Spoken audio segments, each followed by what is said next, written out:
चलिए आज हम लोग सीखेंगे घन एवं घनमूल। घन एवं घनमूल। घन ऐसे ज्यामितीय आकृति भी है जिसकी लंबाई, चौड़ाई तथा मोटाई, जिसको ऊंचाई भी कहते हैं, तीनों बराबर होता है। लेकिन यहाँ जिस घन के बारे में हम लोग सीखेंगे उसको जाने की घन क्या है। घन का मतलब है जैसे 1 पर पावर 3, जिसको हम 1 का घन पढ़ते हैं, इसको क्या पढ़ते हैं संकेत में 1 का घन। ऐसे ये 1 का 3 घात है, पावर है, तो इसका मतलब है 1 को 3 बार आपस में गुना करेंगे।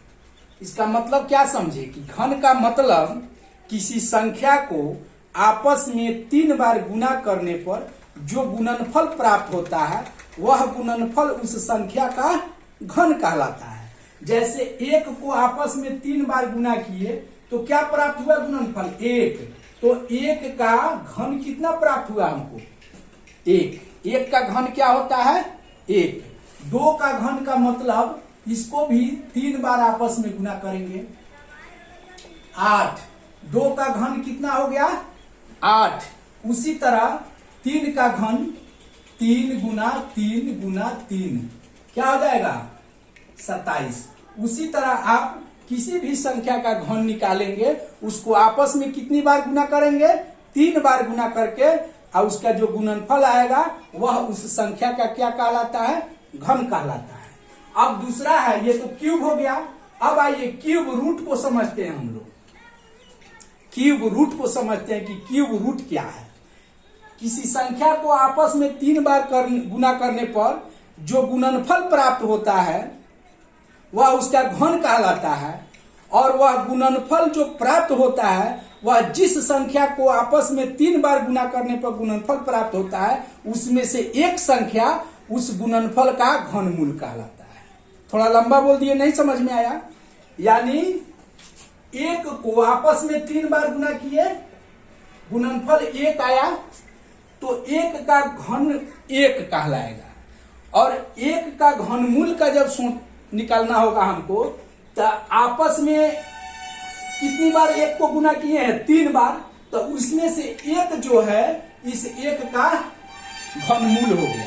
3 बार जो आपस में गुना किए हैं उसमें से एक संख्या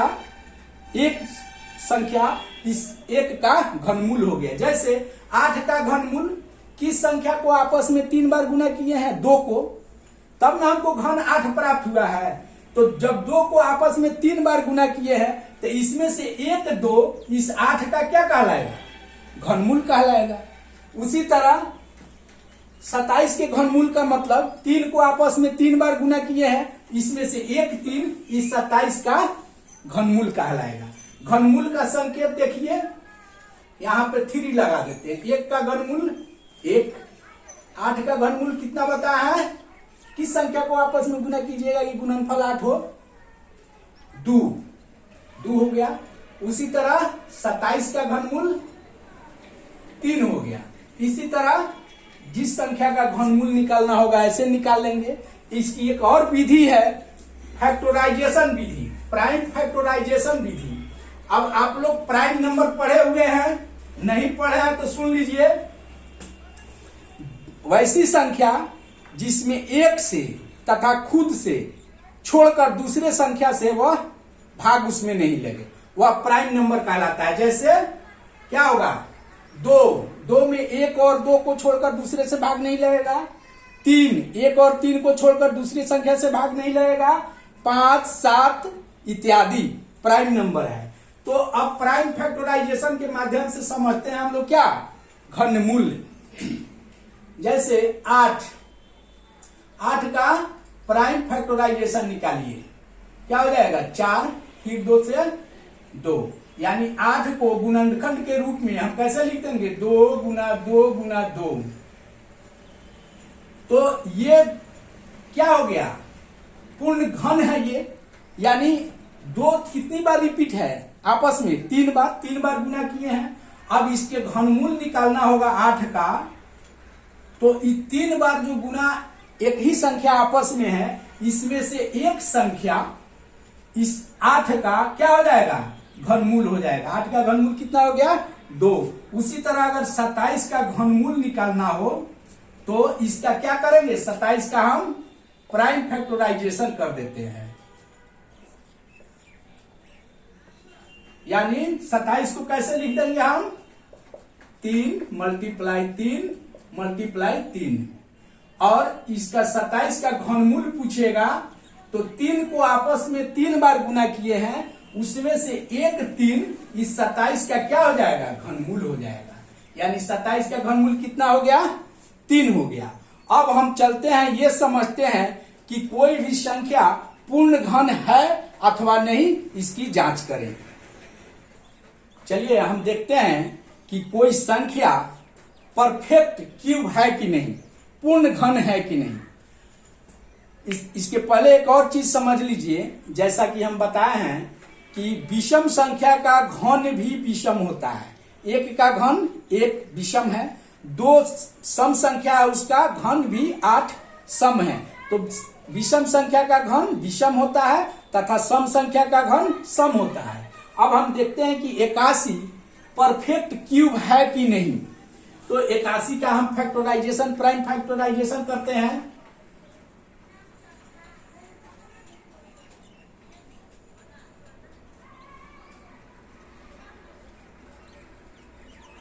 इक्यासी को हम कैसे लिख सकते हैं, 3 मल्टीप्लाई 3 मल्टीप्लाई 3 मल्टीप्लाई 3। कितनी बार आपस में गुना हो गया, 4 बार। तो हमको तो पढ़ाए क्या बतलाए थे कि आपस में कोई संख्या कितनी बार गुना होना चाहिए, 3 बार। तो एक बार ये ज्यादा हो गया, एक बार ये एक्स्ट्रा हो गया, ज्यादा हो गया। अब तो 81 पूर्ण घन है, तो पूर्ण घन नहीं है।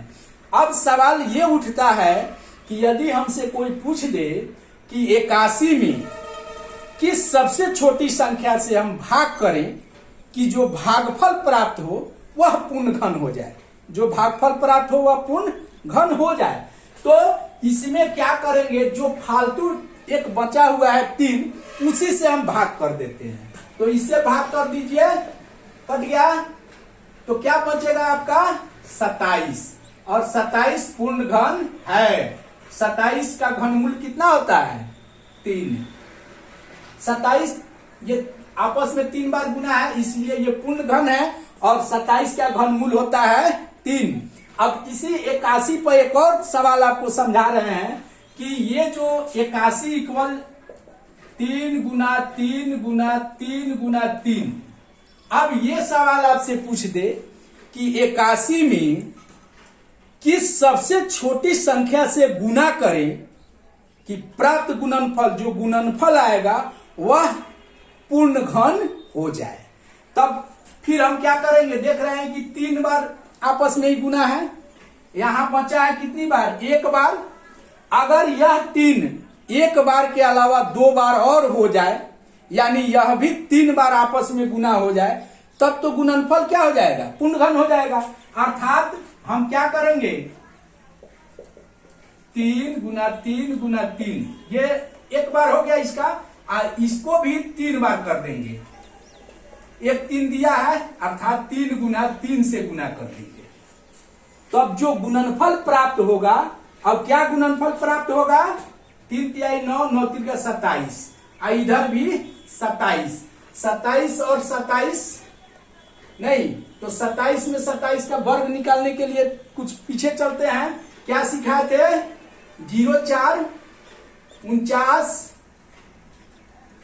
0 4 49 और 2 7 14, 14 गुना 28, 9 8 4 12 के 2 6 1 7, 7 से 29, 7 से 29 जो गुणनफल प्राप्त हुआ, तो 81 में कितना से गुना किए हैं हम, 3 गुना 3 अर्थात 9 से। तो 81 में सबसे छोटी संख्या 9 से गुना करने पर जो गुणनफल 7 से 29 प्राप्त हुआ है वह पूर्ण घन है। अब हम अन्य उदाहरण भी इस पर समझा रहे हैं। चलिए एक और उदाहरण हम देखते हैं, 243 परफेक्ट क्यूब है कि नहीं, परफेक्ट क्यूब यानी पूर्ण वर्ग है कि नहीं। तो हम इसके लिए क्या करते हैं, अभाज्य गुणनखंड अर्थात प्राइम फैक्टराइजेशन। तो निकाल दीजिए इसका।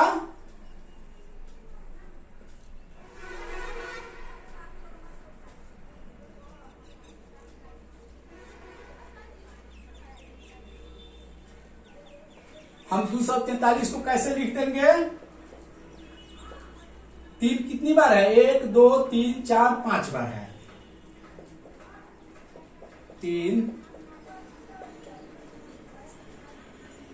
यहां देख लीजिए 3 3 का यहां जोड़ा कर दिए 3 बार है, तो ये 3 गुना 3 एक्स्ट्रा है। तो हम ये अगर एक्स्ट्रा 2 ही बार है तो हम समझ रहे हैं कि 243 पूर्ण घन नहीं है। अब सवाल है कि 243 में किस सबसे छोटी संख्या से गुना करेंगे कि गुणनफल जो आएगा वह पूर्ण घन हो जाएगा। तो यहां देख रहे हैं कि 2 बार है, इसमें एक बार यदि गुना कर दे अर्थात वह छोटी संख्या 3 होगी, जिसे 243 में गुना करने पर प्राप्त गुणनफल क्या हो जाएगा? पूर्ण घन हो जाएगा। यहां 243 गुना 3 हो जाएगा। कितना आ जाएगा गुणनफल? ये भी 729 होगा। अर्थात 243 में सबसे छोटी संख्या किससे गुना करे कि गुणनफल पूर्ण घन हो जाए? तो जवाब होगा 3। और इसी क्वेश्चन को ऐसे समझ लिया जाए कि 243 पूर्ण घन नहीं था, 3 बार ये था और 2 बार ये था। यदि क्वेश्चन को घुमा दे और पूछे आपसे कि 243 में किस सबसे छोटी संख्या से भाग करे कि जो भागफल प्राप्त होगा वह पूर्ण घन हो जाएगा, तो जो हमारा एक्स्ट्रा 2 बार बच रहा है इसी 2 बार से नीचे हम क्या करते हैं? भाग कर देते हैं। तो हमारा क्या हो जाएगा? भागफल कितना आ जाएगा? 9 9 3 का 27 और 27 पूर्ण घन है। 27 का घनमूल कितना होता है? 3। समझ गए?